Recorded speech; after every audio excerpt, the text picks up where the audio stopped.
تمہاری آنکھوں پہ تو جادو ہو گیا، محمد صلی اللہ علیہ وسلم پوری دنیا پہ تو جادو نہیں نہ کر سکتے،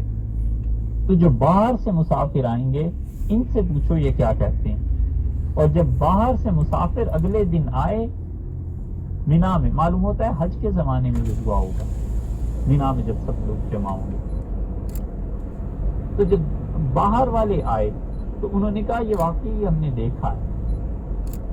اور یہ اتنا زبردست معجزہ تھا رسول اللہ صلی اللہ علیہ وسلم کا۔ ہندوستان میں اب جو آثار قدیمہ کنوج کے نکلے ہیں، کنوج کا بادشاہ جو مسلمان ہوا تھا وہ اسی وجہ سے ہوا تھا کہ اس نے رات کے اسی حصے میں ایسے دیکھا چاند کے ٹکڑے، اور اس نے اس وقت کے برہمنوں کو بلایا اور اس نے کہا کہ یہ کیا واقعہ پیش آیا ہے، تو پھر تحقیق کی گئی، انہوں نے کہا ایسے ایک نبی نے آنا تھا علیہ الصلوۃ والسلام، جو ان کا معجزہ ہونا تھا۔ پھر اسے اپنے بیٹے کو بھیجا اور حضرت صلی اللہ علیہ وسلم کے پاس مسند احمد وغیرہ کی روایات میں آتا ہے ایک گھڑا بھی بھیجا،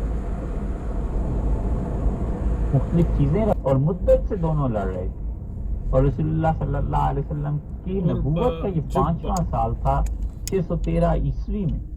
اتنی خون ریزی ہوئی، اتنی بڑی جنگ ہوئی، پہلے بھی اس کا ذکر کر چکے کہ رومی دبتے چلے گئے اور ایرانی غالب آتے چلے گئے، اور دجلہ اور فرات پر جہاں آ کے ان دونوں ممالک کی حدود ملتی تھیں، ایک طرف پورے عراق، شام، فلسطین، مصر، یہاں سب کی سب عیسائیوں کی حکومت تھی، اور دوسری طرف آذربائیجان اور کہاں کہاں تک کی ان کی حکومت ایرانیوں کی۔ اور جب لڑائی ہوئی ہے تو انہوں نے مارنا شروع کیا ہے عیسائیوں کو، اور ہٹاتے چلے گئے ہیں، اتنا ہٹاتے چلے گئے ہیں، اتنے شہر ان کے قبضے میں آئے ہیں کہ 614 عیسوی میں ایرانیوں کا پرچم بیت المقدس پہ آ گیا،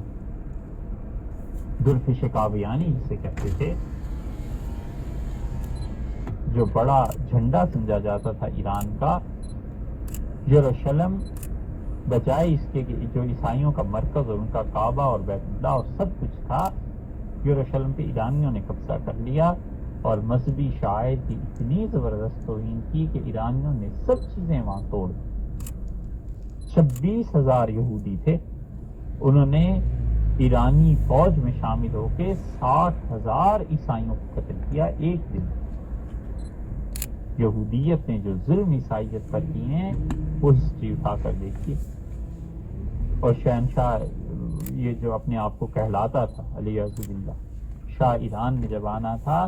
تو اس کا محل جو سجایا گیا ہے 30,000 انسانی کھوپڑیاں رکھی گئی کہ آپ کی اتنی بڑی فتح ہوئی ہے۔ اور 616 میں ایرانی بڑے ہیں، مصر ان کے قبضے میں آ گیا،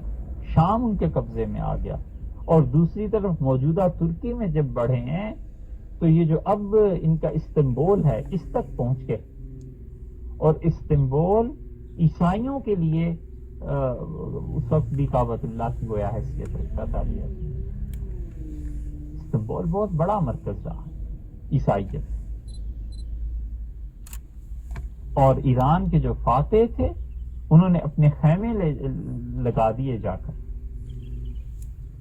اور ہر جگہ انہوں نے کلیسا توڑ دیا ایرانیوں نے، سورج کی پرستش، آگ کی پرستش، یہ چیزیں شروع ہو گئیں۔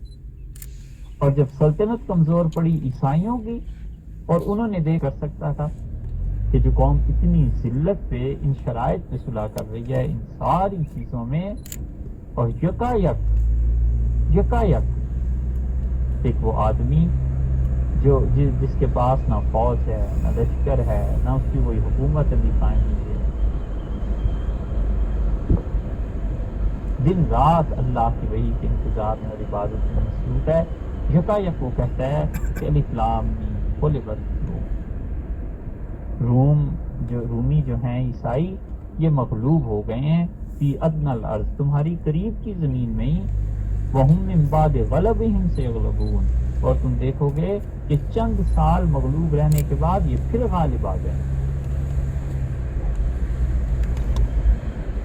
اور پھر اللہ نے فرما دیا فی بضع سنین، اور چند سالوں کی یہ بات ہے، للہ الامر من قبل ومن بعد، اور اللہ ہی کے ہاتھ میں یہ ساری چیزیں اس سے پہلے بھی اس کے بعد بھی اتنی بڑی جشن کوئی کر نہیں سکتا، کوئی تصور نہیں کر سکتا تھا، بالکل ناقابل یقین تھی۔ قریش مکہ نے جب سنا، ابھی تو ہجرت بھی نہیں ہوئی تھی، ابھی تو رسول اللہ صلی اللہ علیہ وسلم مکہ میں ہی تھے، قریش نے سنا تو وہ ہنستے تھے، کیونکہ ان کی ہمدردی مشرکین کے ساتھ تھی نا، یعنی مشرک تھے، سورج کو پوجتے تھے، اور یہ ہرقل اور عیسائی کتاب کے قائل تھے، نبوت کے قائل تھے، تو ظاہر ہے کہ حضرت عیسیٰ علیہ السلام کی وجہ سے مسلمانوں کو ان سے ہمدردی۔ تو کوئی تصور نہیں ہو سکتا تھا۔ قریش نے کہا شرطیں لگاؤ، یہ نہیں ہو سکتا۔ حضرت بکر رضی اللہ عنہ نے شرط لگا دی تھی، اور 631 میں